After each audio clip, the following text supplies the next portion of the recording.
All right, we'll get started. Hey, welcome to my YouTube channel. Of course, my name is Rachel Wonderlin, and thanks for being here on the channel. Be sure to subscribe and stay tuned for more stuff like this.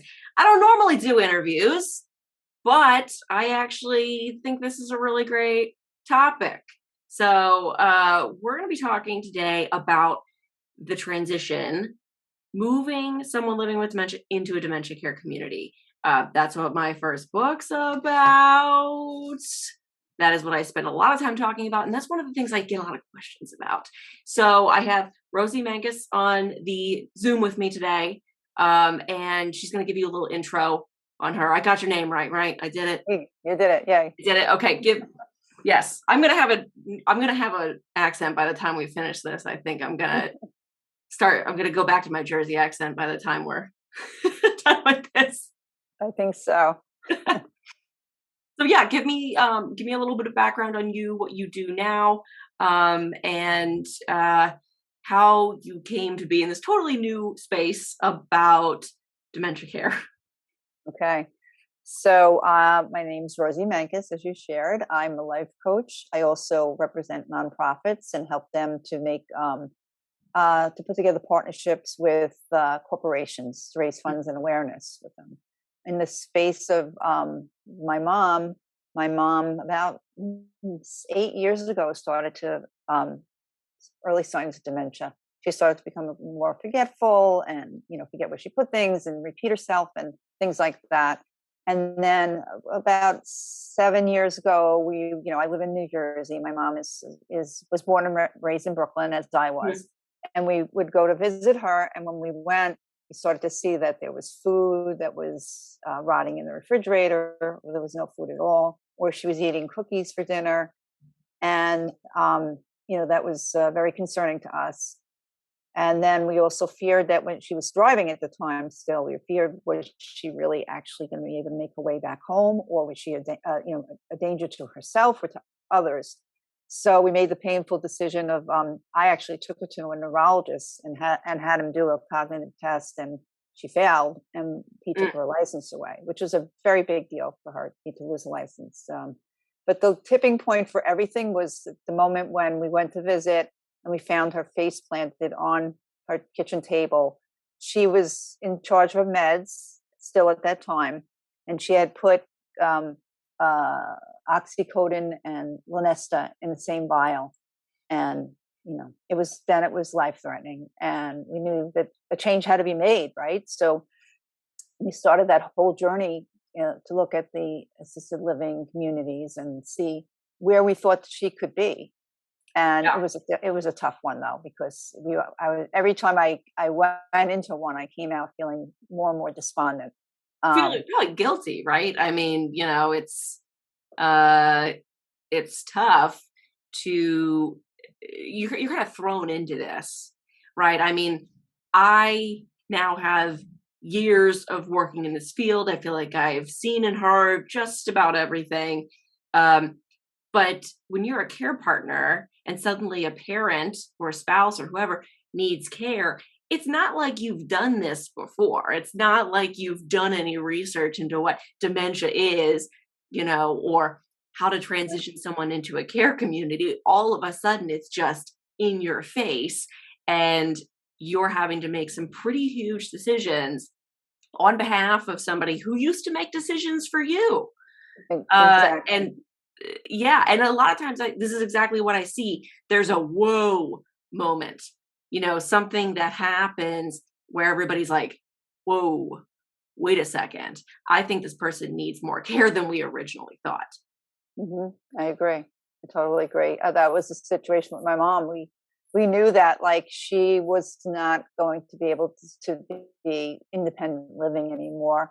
And at one point, we even toyed with the senior living, thinking that maybe she was okay for that. And then we realized that she just needed, so much more support and guidance and as I said, I went to so many places and I would leave there feeling very despondent. And then I found one place. My cousin actually helped me find the place, and we went in and I said, "This feels right." It just felt right. It was 10 minutes from my house. I could be there on a whim. I loved the fact that they were very active. They kept their brains engaged. They had somebody came in, would teach them to paint. Actually, I never knew my mother was such a great painter until she went into Oh, assisted living community. My husband would say, "Your mom didn't make that." I'm like, "She did," and I bring him home them. So, because he just didn't believe it. But anyway, the thing is that I won't say it was an easy transition. It was a very, very difficult one, but it was one that I could put my head on my pillow at night after it was made and say, we did well. We did well for her. so is she in a dementia specific community? Like, it's very confusing. In fact, I just edited an interview that somebody wrote with me, and they used a lot of words that I don't love. Like, they used nursing facility in there. And I was like, okay, well, I've never actually worked in a nursing facility. That would be a skilled nursing facility, is a different thing than a nursing home. And I've worked in assisted living and personal care. And under that umbrella falls memory care, or, Mm-hmm. what we define as like dementia care. So is she in a dementia specific like wing? Is she in like memory care? Or you said you looked at independent living and decided, thankfully, Yeah. Yeah. sounds like you made the right decision, that was a no-go. Hmm. That would have been a big mistake if we had put her Oh in, yeah. into a senior living. She was just well beyond that. So we started in assisted living, and she was there from December of 2015 until last July, so Okay. July of 2020. And then the staff started to tell us that she wasn't keeping up in assisted. Like, she just had to be Oh, redirected really? all Okay. through the day. She kept going back to get the meds. She kept going, and then there was a very specific incident that was like shocking that happened, and we just said, because we actually didn't want her to move to, they call it the cottage, but it's a memory care. But then Mhm. we realized her life would be so much more simple. And seeing the toll, like, you could see the stress on her face, the toll of trying to keep up Yeah. in the assisted. And when she went to memory care, it's simpler. um, there's more one-on-one care, and it just was the right place for her to be. Yeah. I cried about it. I mean, I literally cried. I remember being on a walk crying, and then Mhm. the director of the facility, memory care area, she called me. She shared with me, like, the things how it would be different and how much easier it would be for her. Mhm. And I said, your voice and the things you're saying are the only thing that feels good about this right now. Yeah. And I'm going to trust you that you're right. And she was right. They were right. And I have to say, they were right. She's better. She's in a better place right now. Yeah, I'm really glad that you were able to see, one, that independent living would have been a bad choice. Because I see a lot of families who are like, yeah, as long as she has a roof over her head, she'll be, cool. And it's like, that's not a good, it's not a good setup for someone living with a cognitive Mhm. impairment. It's not enough care. They're not independent. That's the whole thing. And then two, that you were able to see, even though it made you feel terrible, that you were able to see, okay, she really needs more care than even this assisted living is providing. And, Mhm. I give you a lot of credit, because so often families are in a lot of denial Mhm. about that. And in the interview, the write up for your book that you had sent, one of the points you made is don't be in denial, right? Don't feel guilty, don't be in denial. And these are points I talk to caregivers about all the time. It's so easy to say, but that is such a huge problem, is denial of a loved one's needs and Mhm. true condition. And then the fact that the family feels horrible. They don't want to make a crazy big decision for that person, but they have to. Mhm. So what finally made you feel, I mean, you sound at peace with these decisions. So, like, was there a moment where you felt, okay, I made the right choice? Or were there many moments? Are you referring to the move into assisted or move into memory care? Because there were two different events. Memory care, really, Okay. honestly, Uh, specifically. Yeah. I'll tell you what happened. So, we were in a pandemic, as we still are, right? But in a worse situation last Yeah. summer. Oh yeah. And Yeah. my mom was on a Zoom with my sister, and the facilitator came in because, she's 90 at that point. She's 90. She's not going to know how to put together a Zoom call, right? Yeah. And she set her up and she left the room. And my sister and her were on the Zoom call, and the facilitator came back in, and my mom was eating coffee grinds, Keurig coffee grinds. And that was when the hair on the back of our head, our neck stood up, and we said, well, she has to be in a more supervised area. And thereafter, we were worried because my mom she's a wonderful woman, but she's also could be very stubborn. So when she went into assisted, we got her what she calls a 3-room apartment. It was a small little unit.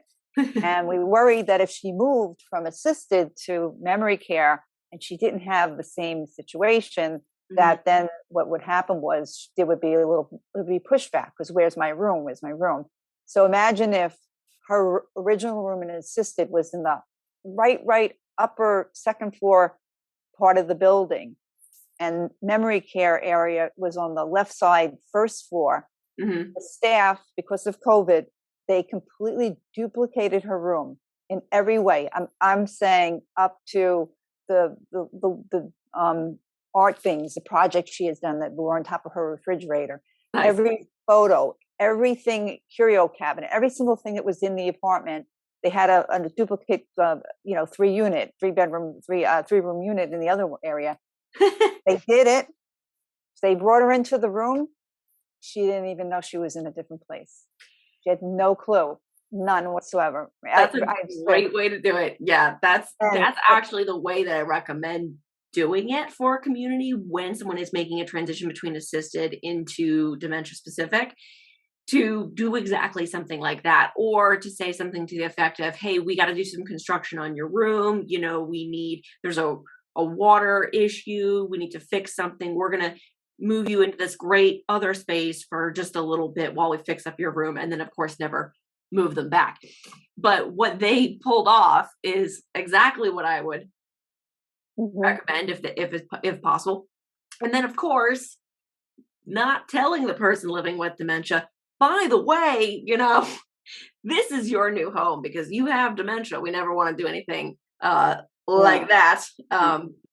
They were wonderful, honestly. But I was like thinking to myself, what am I going to do? I can't go into the building. And they took photos of my mom's room in the assisted, every single room, and then they showed us the photos the after, and then they said, now we're going to bring her in now. And they brought her in. They said, hey, so what do you think? And she said, wow, you cleaned up in here. It looks great.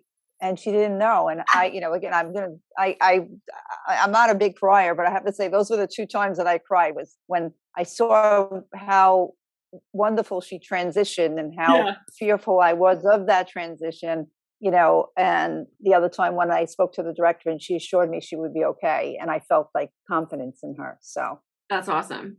Yeah. I think moments like that make you feel, okay, we made the right decision. And that's a tough one for families. I think constantly they're dealing with this, like, well, did I do the right thing? I as a dementia care director, I had residents who would do really, really well. And then the families would come to me sometimes crying, saying, oh, I don't know if we should have moved, him in here. Maybe we should take him home and take care of him. I'm like, he's doing great. He's got friends. He eats all of his meals. We do activities. He has a fun time. We had a musician come in. He, played music. Your dad was dancing, and, but they get this kind of bug in their ear, or, even better, somebody from out of town shows up, an out of town cousin or a sibling shows up and is like, well, Mom doesn't seem that bad. I don't know why you'd move her. Why not let her stay at her apartment? Did you have anybody like that in your life who showed up with annoying opinions or not? Not so much that. It just like, it was, we see, when you're close to that person, like say, for instance, if you're working in that space, or if you're visiting with you see the things that slip away. You see Yes. that my mom saying, I don't remember if I had children. My mother had 4 children, and I don't remember my husband's name. And so, like, people that just pop in once in a while, they just see that she's like happy and she repeats herself. But those little things that come up when you're the child of that person, you know how in tune, how her family was everything to her, and those little pieces start to fall off. Those are the times where you realize that person that you love so much. I mean, my mother, I'm her youngest daughter, and I mean, I looked up to her, and she taught me so much about being a mother and so much about things. And you see those little things that are falling off. You start to see, those changes. Other people that pop in once in a while, they're not going to see that, but They don't see it, right? No. Or you know what? I'll tell you another one just popped in my head. I haven't even really shared this, but when she was in assisted and it was getting close to the end of the time where they thought she should move, we were sitting at a social gathering, and I said to my husband, listen to people making fun of my mother for the first time, like, because she was repeating herself, and she was talking about things as if she was going to go to a play next week. And she was, I guess, reminiscing of time when she did go to plays with friends.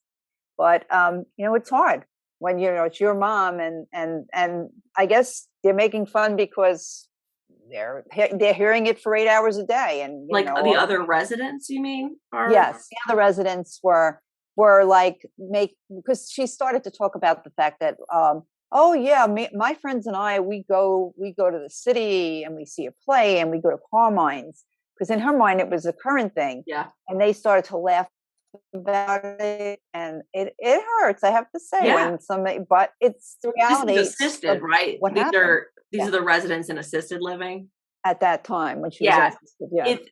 That assisted living, I say this all the time, it's kind of like a Mean Girls club. A lot of the time. And one of the things I love about dementia care is that the residents, for the most part, do not recognize each other's deficits in the way that they do in assisted living. So in assisted living, they'll hear each other speaking and be like, oh, well, she can't sit with us, she's so confused. And I think it comes from fear. I think a lot of the aggression that you see from people comes from fear about their own cognition, but it's mean. So one of the things I love about dementia specific communities is that the residents, for the most part, are not aware that other people also have dementia, and so I think there's a lot of social aspects about dementia care that are really useful, not just like, hey, we're keeping this person safer because they have dementia, not just programming wise, not just making sure they get to meals and get their personal care done, but also just being able to interact with other individuals of their cognitive level. They're not constantly trying to like fit in with people who are not progressed in cognitive decline. I agree. I mean, even to simple, kind of grassroots kind of things like planting. They get them out and they plant and they're proud. And they did a Build-A-Bear thing. Cute.